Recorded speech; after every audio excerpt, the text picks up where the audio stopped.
Sumainyo ang Panginoon. At sumayo rin Ang pagpapahayag ng mabuting balita ng Panginoon ayon kay San Lucas. papuri sa iyo, Panginoon. Noong panahong iyon, sinabi ni Jesus, "Kawawa kayo, ipinagtatayo ninyo ng magagarang libingan ang mga propetang pinagpapatay ng inyong mga magulang. Sa ganitong paraan, kayo na rin na nagpapatunay na sang-ayon kayo sa mga ginawa ng inyong mga magulang, sapagkat sila ang pumatay sa mga propeta at kayo naman na nagtatayo ng libingang puntod na mga yaon. Dahil dito'y sinabi rin ng karunungan ng Diyos, magsusugo ako sa kanila ng mga propeta at mga apostol. Ang iba'y papatayin nila at uusigin ng iba. Sa gayoy, lalagpak sa lahing ito ang parusa dahil sa pagpatay sa mga propeta, buhat ng itatag ang sanlibutan, magmula kay Abel hanggang kay Zacarias, na pinatay sa pagitan ng dambanang sunugan ng mga andog at ng gusali ng templo. Sinasabi ko sa inyo, lalagpak sa lahing ito ang parusa dahil sa kanilang ginawa. Kawawa kayo, mga dalubhasa sa kautusan, sapagkat inalis ninyo ang susi ng karunungan.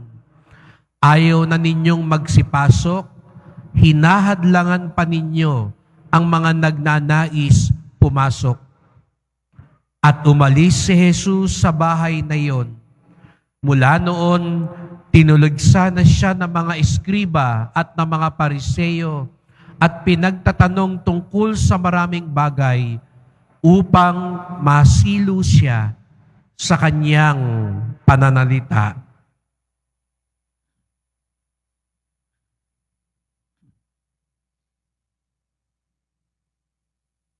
Ang mabuting balita ng ating kaligtasan. Pinupuri ka namin, Panginoong Heso Kristo. Maupo po tayo. Magandang umaga po sa inyong lahat at maligayang pagdating sa tahanan ng ating mahal na pong Jesus Nazareno. Binabati din natin ang mga kasama natin online, lalo na po may mga may sakit, ang mga nag-aalaga sa may sakit, at mga kababayan, mga kadeboto natin mula sa iba't ibang panig ng bansa at daigdig na nais sumama sa pagdiriwang ng ating misa dito sa Quiapo, sa Basilica Minor at Pambansang Dambana ni Jesus Nazareno. Minsan pa'y narinig natin na para bagang nagagalit si Jesus Nazareno. Alam niyo po, babantayan natin ang banal na kasulatan, lalo na ang Ebanghelyo, sa mga tagpo na mistulang nagagalit si Jesus Nazareno. Sanay tayo kay Jesus, maamo, mabagal, mahinahon magsalita. Pero nitong mga nakalipas na araw, narinig natin na para bagang kinagagalitan ni Jesus Nazareno ang mga religyoso sa templo.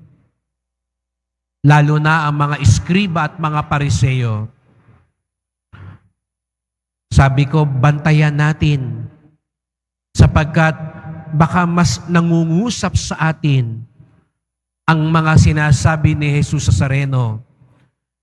Dahil yung mga religyoso sa templo, yun yung mga katumbas ng mga nasa simbahan.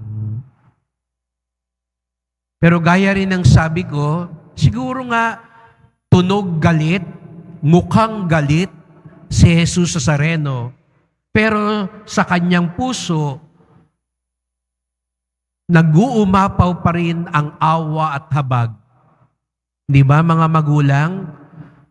Ang mga nagagalit, ang pinagagalitan ng kanilang anak, kung wagas ang iyong damdamin, kaya mo pinagagalitan, kaya mo pinagsasabihan, dahil mahal mo ang anak mo.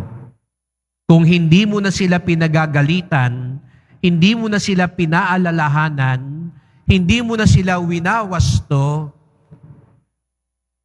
magsuri uli. Akala mo lang mahal mo sila, pero hindi yan ang tunay na pagmamahal.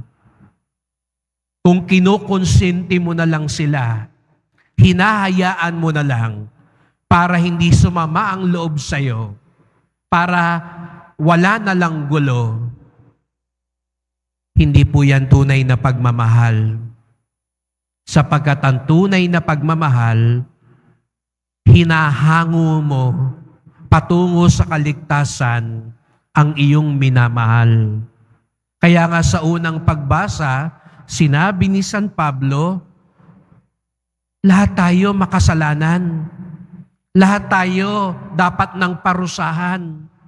Pero hinango tayo ng Diyos mula sa kasalanan, mula sa kadiliman, mula sa kamalian, upang maligtas. Bakit? Dahil mahal tayo ng Diyos. Kaya ang isang tunay na deboto, pag pumupunta kayo rito, hindi lang tayo binibigyang konsuelo ng Poong Jesus Nazareno. Minsan, pinapaalalahanan din tayo. Kung pakiramdam mo na konsyensya ka pag galing ka sa Quiapo, magandang senyalis yun. Ibig sabihin nun, tumalab yung pangungusap ni Jesus sa iyo. Kung pakiramdam mo, napaalalahanan ka, sinasabi sa iyo ngayon, mangumpisal ka. Sinasabi sa iyo ngayon, tigil mo na yung masamang yan. Hindi pwedeng sabay yung debosyon at yung masama. Kung pakiramdam mo ngayon, sinasabi sa iyo ni Jesus Nazareno, magbago ka na. Yun ay tanda ng kanya ring pagmamahal at tulong sa iyo. At yun yung nakakalungkot. Yun yung hindi pinakinggan ng mga Pariseo, ng mga taong templo. At sabi pa nga ni Jesus Nazareno, inalis na ninyo ang susi ng karunungan. Ano raw ba yung susi ng karunungan? Pananampalataya. Ayaw na ninyo magsipasok, hinahadlangan pa ninyo ang mga nais pumasok. Yun daw yung mas mabigat na kasalanan. Mapagkunwari na nga kayo, hindi na nga kayo gumagawa ng mabuti. Yung mga gustong gumawa ng mabuti, hinahadlangan nyo pa. Pinahihirapan nyo pa. Naalala nyo sa isa pang tagpo sa Ebanghelyo, sabi ni Jesus Nazareno, kung ikaw ang dahilan para magkasala ang mga maliliit, mabuti pang itali ang leeg mo ng bato at itapon ka sa dagat. Pag ikaw ang nagiging hadlang sa kabutihan, kaligtasan ng iyong kapwa, mas lalo kang napapalayo sa Diyos. Sabi ko nga sa inyo sa unang pagbasa, gusto ng Diyos maligtas tayo. Gusto ng Diyos maging mabuti tayo. Kung meron mang biyayang gustong ipagkalob sa iyo ni Jesus Nazareno, hindi lang kagalingan ng katawan, hindi lang pag-asenso sa buhay, hindi lang yung masagot yung dinadasal mo ngayon. Ang gusto niya sa iyo ngayon, maligtas ka, mapabuti ka, matuwid ang buhay mo, at sana tulungan mo din ang kapwa mo, ang mga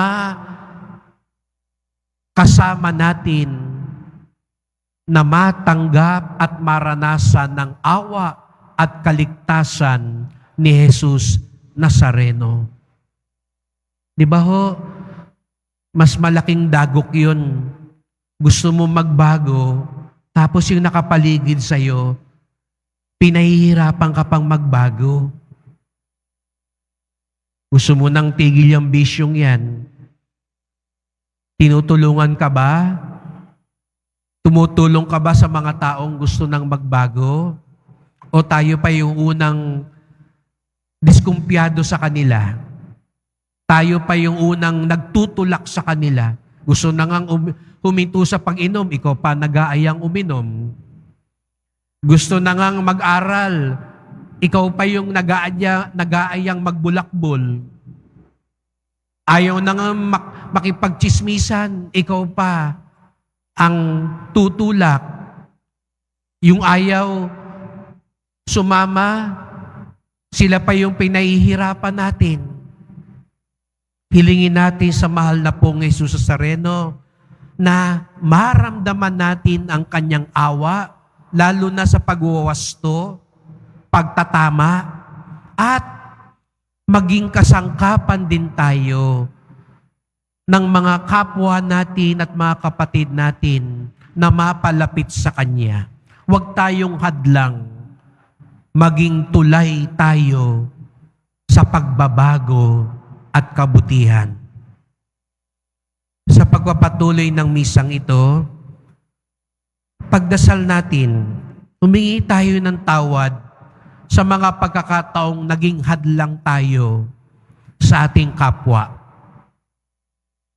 Pagdasal natin ngayon, yung mga taong gustong bumangon, gustong magbago, gusto nang mapalapit sa Diyos.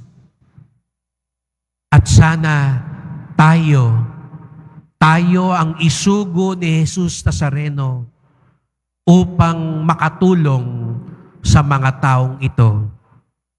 At sana din magsimula ang pagbabago at pagpapakabuti sa atin.